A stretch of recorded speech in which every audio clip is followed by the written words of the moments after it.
Praise the lord. ક્રિસ્મા ભાઈએ તથા બહેનો, દિવ્ય દયાના દિવ્ય સંદેશમાં તમારું સ્વાગત છે. એપ્રિલ 12મી તારીખ દિવ્ય દયાનો તહેવાર છે. આ સંદેશ હમણાં તમારા સૌ માટે વિશે પ્રાર્થના કરું છું. તમારા બાઇબલ લઈ લો, પ્રભુ ઈશ્વરના વચન સાંભળીએ. યોહાન ગ્રંથ 20મો અધ્યાય 19થી 31મી કલમ સુધી. તે જ દિવસે અઠવાડિયાના પહેલા દિવસે સાંજે શિષ્યો યહૂદીઓના ભયને કારણે બારણા બંધ કરીને ભેગા થયા હતા. ત્યાં આવી ઈસુએ તેમની વચ્ચે ઊભા રહીને કહ્યું, તમને શાંતિ હો. આટલું કહીને તેમણે તેમને પોતાના બંને હાથ અને પડકો બતાવ્યા. પ્રભુને જોઈને શિષ્યો હર્ષ પામ્યા. ઈસુએ ફરીથી કહ્યું, તમને શાંતિ હો. પિતાએ જે મને મોકલ્યો છે તેમ હું તમને મોકલું છું. આટલું કહીને તેમણે હૂંફ મારીને કહ્યું, તમને પવિત્ર આત્માની પ્રાપ્તિ થાઓ. તમે જો કોઈના પાપ માફ કરશો તે માફ થશે, અને તમે જો કોઈના પાપ ઊભા રાખશો તો તે ઊભા રહેશે. આ પ્રભુની વાણી છે, તે આપનો આધાર છે.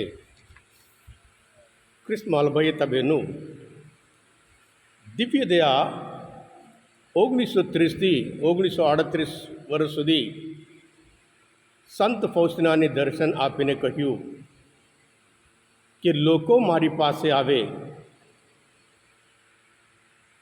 મારા પ્રેમ, મારી દયા એ લોકો સમજે. જે પોતાના પાપો કબૂલાત કરે અને પ્રભુ પાસે આવે, હું ક્ષમા કરીશ એમ કરીને દયા સાગર, કરુણા સાગર પ્રભુએ એમને એમના દર્શનમાં કહ્યું હતું. 2000મા વર્ષમાં વડા ધર્મગુરુ સંત જ્હોન પોલ બીજાએ આ પાસ્કા પછીનો રવિવાર એ દિવ્ય દયાનો તહેવાર તરીકે એમણે ડિક્લેર કે પ્રગટ કર્યું હતું. દિવ્ય દયા એમના જીવન પણ એ અનુભવ કર્યો છે. દયાળુ પરમ સુખી છે એમ આપણે બાઇબલમાં વાંચીએ છીએ. પ્રભુ પોતે કહે છે, હું તો દયા ઈચ્છું છું. પ્રભુ પોતે ફરી કહે છે, જેમ તમારા પરમપિતા દયાળુ છે તેમ તમારે પણ દયાળુ થવાનું છે. આ કિસ્માલ ભાઈ તબેનું સંત જ્હોન પોલ કહે છે આપણને, પ્રભુ પાસે આવવા માટે આપણે કોઈ પણ જાતનો ડર રાખવાની જરૂર નથી. માત્ર વિશ્વાસ મૂકીને પ્રભુ પાસે આવીએ, આપણે ક્ષમા ચોક્કસ પ્રાપ્ત કરીશું. આજના શુભ સંદેશમાં પ્રભુ ઈસુ એમના શિષ્યોને 3 ભેટ આપે છે.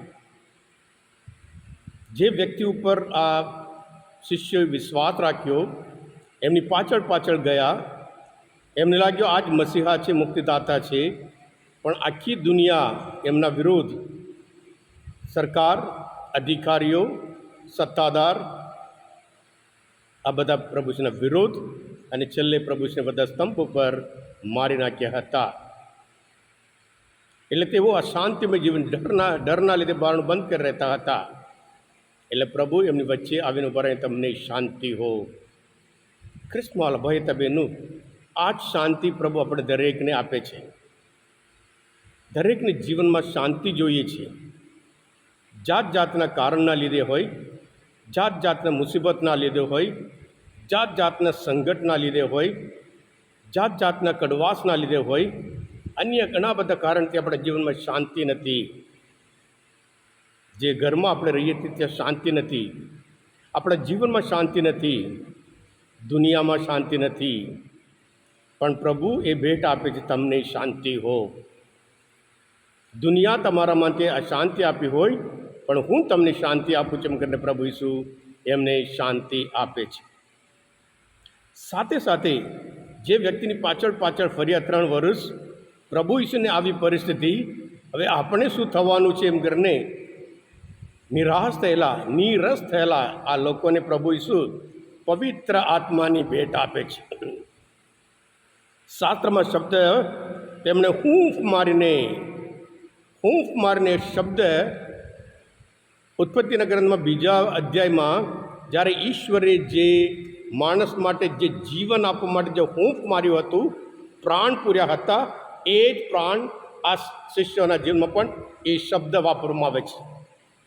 એટલે પ્રભુ ઈસુ એમને નવું જીવન આપે છે, શક્તિ આપે છે, હિંમત આપે છે, નિડરતા આપે છે. અને તે લોકો દરવાજા ખોલીને બહાર આવીને સજીવન તલા પ્રભુ ઈસુ ખ્રિસ્ત વિશે પ્રચાર કરવા, પ્રગટ કરવા તેઓ તૈયાર થઈ જાય છે. અને સાથે સાથે વિશ્વાસની ભેટ આપે છે. હા કૃષ્ણવાલા ભાઈ બહેનું, જે વિશ્વાસ આપણે પ્રભુ પર રાખીએ છીએ એ પ્રમાણે આપણે જીવવાનું છે. આદિ ધર્મસભા એક મહાન ક્રાંતિ હોય. આદિ ધર્મસભામાં જે વિશ્વાસીઓ હતા એમનું જીવન એટલું અતિ મહત્વનું હતું. એમને જેવી રીતે સંતમય જીવન જીવતા હતા એ જોઈને બધાની નવાઈ લાગી. પ્રેષિતોના ચરિત્રમાં 2 અધ્યાયમાં 42માં આપણે જોવા મળે છે, તેઓ લોકો પ્રેષિતો સાથે નિત્ય ઉપદેશ સાંભળતા, પ્રેષિતોનો સંદેશ સાંભળતા હતા, સંઘ જીવન જીવતા હતા. ક્રિસ્મવાલા ભાઈ તબેનો, આજે આ એક મોટી તકલીફ, સંઘ જીવન, બીજા સાથે જીવન જીવવા માટે અઘરું પડે છે. ઘરમાં હોય, સમાજમાં હોય, બહુ તકલીફ પડે છે.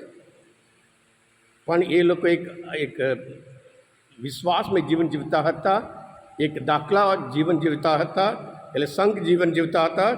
સંઘ ભોજન, કોઈને કશાની ખોટ પડી નહીં.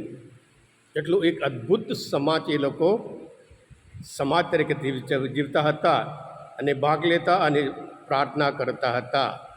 આ કૃષ્ણવાલા ભાઈ બહેનો, સજીવનતા ઈસુ અને દિવ્ય દયા પ્રભુ આપણને આ 3 ભેટ આપે છે. એ આપણને શાંતિ આપે છે, એ આપણને હિંમત આપે છે, એ આપણને પવિત્ર આત્માની ભેટ આપે છે, અને એ આપણને દરેક રીતે આપણે શક્તિશાળી સામર્થ્યવાન બનાવે છે. જેઓ નિર્બળ, જે નબળા હતા એમને શક્તિશાળી બનાવી, સામર્થ્યવાન બનાવી. ડરના લીધે બાળ બંધ કરતા હતા, સામે ચાલીને અમે જોયું, જે સાંભળ્યું અમે પ્રચાર કર્યા વગર, પ્રગટ કર્યા વગર રહી શકે એમ ન કરીને એક અદ્ભુત જીવન જીવતા હતા. કૃષ્ણવાલા ભાઈ બહેનું, દિવ્ય દયા પ્રભુ પાસે આવીએ. આ ભેટ એ શાંતિ હોય, એ પ્રેમ હોય, એ નિડરતા હોય, એ પવિત્ર આત્માની શક્તિ હોય, આપણે ચોક્કસ પ્રાપ્ત કરી શકીએ. Happy feast. આ કૃષ્ણવાલા ભાઈ બહેનું, આજે સવારમાં 7 વાગે ખ્રિસ્તજ્ઞ, ત્યાર પછી 9 વાગે ખ્રિસ્તજ્ઞ, અને બપોરે 1:30 વાગે